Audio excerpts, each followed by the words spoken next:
Nous ne voulons ni de leur passe, ni de leur QR code, ni de leur société de surveillance numérique et de contrôle. Nous voulons la dignité, le respect et la liberté. C'est quand même pas difficile à comprendre. 제가 그동안 여러분들에게 우리들의 주적 마크롱과 또 그와 한패인 프랑스와 올랑드 대통령과 독일의 메르켈, 유럽의 백신 같은 놈들을 소개해드린 것은 백신과 그레이트 리셋을 막아내려는 인물은 르펜이자 르펜의 오른팔이었던 필리포라고 하는 정치인이기 때문입니다. 오래전 저 둘은 갈라섰지만 방향은 여전히 같습니다. Résistance! Résistance! Macron! Macron! Destitution! Sortons vite de l'OTAN! Nous sommes là pour demander à Emmanuel Macron de réintégrer les soignants suspendus sur le champ! Nous sommes là pour demander également la destitution du sinistre Emmanuel Macron! Macron, la guerre, on n'en veut pas! Confinement, plus jamais! Très vite! Des restrictions, jamais pourquoi? Nous pouvons saluer un autre homme courageux persécuté, le professeur Pirot. Nous ne sommes pas au 50e État des États-Unis d'Amérique. Nous sommes un peuple libre et nous entendons le rester. Nous disons donc à tous les néocons, à tous les faucons américains qui veulent nous mettre en domesticité, la France ne sera pas un pays colonisé par les Américains. Nous sommes les résistants français là pour dire à Emmanuel Macron de partir. 르펜 같은 인물이 없었다면 제 채널도 없었을 것입니다. Ils nous ont quand même dit hier, on n'est pas sûr de pouvoir passer l'hiver. Sortez vos pulls à col roulé, sortez vos doudounes, sortez vos bonnets, sortez vos bougies. Les coupures d'électricité menacent. La France, il n'y a pas si longtemps, premier exportateur européen d'électricité. La France, d'EDF, premier producteur mondial d'électricité, il n'y a pas si longtemps, on reviendra au temps du charbon et des bougies. Tout ça parce que ces gens-là n'ont pas fait les investissements nécessaires depuis des années et des décennies. Tout ça parce qu'ils font aujourd'hui les sanctions anti-russes qui étaient censées, n'est-ce pas, monsieur Bruno Le Maire, mettre l'économie russe à genoux. Et aujourd'hui, c'est la France qui se retrouve à terre. Il faut arrêter ces sanctions. Nous voulons aller vers la paix, pas la guerre.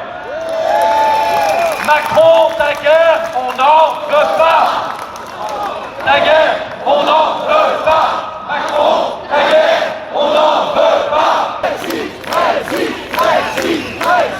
Alors ils nous répondront, oh mais rassurez-vous, il vous suffira d'avoir un pass carbone. Rassurez-vous, c'est aussi simple que le pass sanitaire ou le pass vaccinal. Un petit QR code et hop, vous regagnez votre liberté. Je vous signale que lorsqu'on annonçait le pass carbone il y a quelques mois, et nous l'avons fait ici même, on nous disait complotiste. Cette semaine, c'est BFM TV qui a fait une soirée entière pour faire la pub du pass carbone. Et nous avons raison. Et nous aurons raison. Nous aurons raison de ce dispositif. Nous ne voulons ni de leur passe, ni de leur QR code, ni de leur société de surveillance numérique et de contrôle. Nous voulons la dignité, le respect et la liberté. C'est quand même pas difficile à comprendre. Une sorte de variant du Véran. Il l'a redit cette semaine, il refuse catégoriquement de réintégrer les soignants suspendus. D'ailleurs, combien sont-ils? 15 000, 40 000, on ne sait plus, on ne sait pas. Et le fait même qu'on ne le sache pas montre qu'il y a un gros problème. La France sera-t-elle dernière au monde à les réintégrer? Aurons-nous la lanterne rouge de la honte? Ils sont, ça y est, réintégrés à New York. Ils sont réintégrés depuis cette semaine au Québec. Ils sont réintégrés à Ontario, en Alberta. Ils sont réintégrés depuis le début du mois en Italie. À la fin de l'année, ils seront réintégrés en Grèce. Alors, il ne restera plus que la France de Macron. Ah, mais peut-être qu'on a trop de soignants. Peut-être qu'on a trop de médecins. Peut-être qu'on a trop d'aides-soignantes et d'infirmières. Peut-être qu'on a trop de pompiers. N'est-ce pas? C'est bien ce qu'on voit quand on regarde l'hôpital. Cette semaine, une dame de 77 ans est morte de faim à l'hôpital parce que personne ne s'en occupait. Des nouveau-nés sont morts parce qu'il n'y avait personne aux urgences pour s'en occuper. On met des malades par 11 degrés dans des chambres d'hôpital non chauffées. Des gamins à l'école par 11 degrés dans des salles de classe qui ne sont pas chauffées non plus. Des HLM également où il fait 12 degrés parce qu'il n'y a plus de chauffage. Alors, réintégrons enfin tous ces personnels suspendus et comme le disait Myriam Palomba, réintégrons-les en mode normal. Pas avec un test tous les jours dans le nez, pas avec un pass sanitaire. Non, ils veulent bosser, qu'ils bossent en mode normal. Et il faudra, évidemment, ça n'est que justice, leur rendre les salaires qui n'ont pas été payés, avec indemnité, avec compensation, et il faudra leur présenter les excuses officielles de l'État, bien évidemment. Et pendant qu'on y sera, nous demandons l'ouverture d'une vraie enquête parlementaire sur les effets secondaires de ces injections. Nous le devons à toutes les victimes et à tous leurs proches. Je pense à Marc Boyer qui parlait avant moi. Nous le devons à ces milliers et ces milliers de Français et ces familles en deuil. Nous le devons au nom de la vérité. Pourquoi cette surmortalité de 15, 19, 20, 25% actuellement dans tous les pays occidentaux, y compris la France? Sans raison, nous dit-on.